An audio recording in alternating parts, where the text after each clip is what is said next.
আজ দুপুর ২টায় Tripura mid day meal মজদুর সংঘের কার্যকর্তারা শিক্ষা দপ্তরের মহাপরিচালকের নিকট তাদের দাবি সনদ পেশ করেন। বর্তমানে সারা রাজ্যে প্রায় ১১,০০০ জন মিড ডে মিল কর্মী কর্মরত আছেন।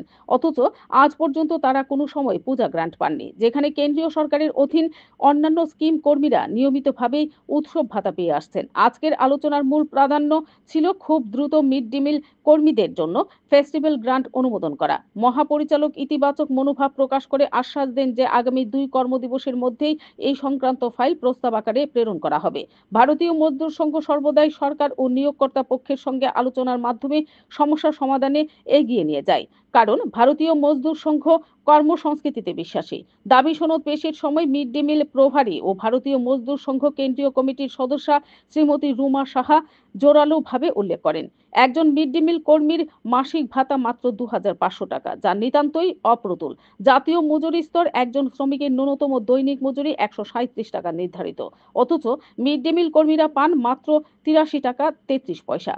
তিনি দৃঢ়ভাবে মিড ডে মিল কর্মীদের ভাতা বৃদ্ধির আবেদন জানান এবং বলেন, ন্যূনতম মজুরি আইন অনুযায়ী মিড ডে মিল কর্মীদের প্রাপ্য মজুরি নিশ্চিত করা সরকারের দায়িত্ব। মিড ডে মিল কর্মীদের প্রধান দাবিসমূহ: দুর্গাপূজার সময় মিড ডে মিল কর্মীদেরও অন্যান্য শ্রমিকদের মতো পূজা বোনাস দিতে হবে। ক্রমবর্ধমান ব্যয়ের সাথে সামঞ্জস্য রেখে প্রতি মাসে কমপক্ষে ১৫,০০০ টাকা জীবনযাত্রার মজুরি প্রদান করতে হবে।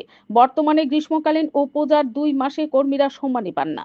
পূজার ছুটি আনুষ্ঠানিকভাবে মাত্র ১০ দিন, বাকি সময় বিনা ক্ষতিপূরণের কাজ চালিয়ে যেতে হয়।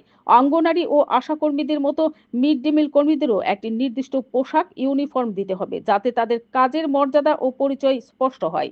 এই দাবি সনদ রাজ্যের মিড ডে মিল কর্মীদের মর্যাদার ন্যায্য মজুরি এবং সামাজিক নিরাপত্তা নিশ্চিত করার উদ্দেশ্যে পেশ করা হয়েছে।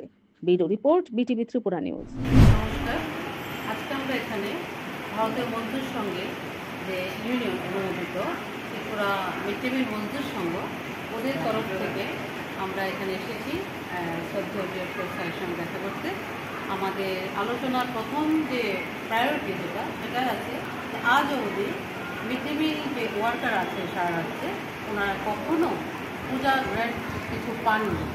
আমাদের প্রথম যে ডিমান্ড ছিল যে অন্যান্য স্কিম ওয়ার্কারদের মতো ওরাও সেই রাজ্য অধিকার পাওয়ার যোগ্য, এজন্য যাতে ওনাদের পূজা গ্র্যান্টের ব্যবস্থা করা হয়। এবং স্যার আমাদের কথা দিয়েছেন যে উনি দুদিনের মধ্যে এই ফাইল ইনিশিয়েট করবেন এবং সেটা দেওয়ার ব্যবস্থা করবেন।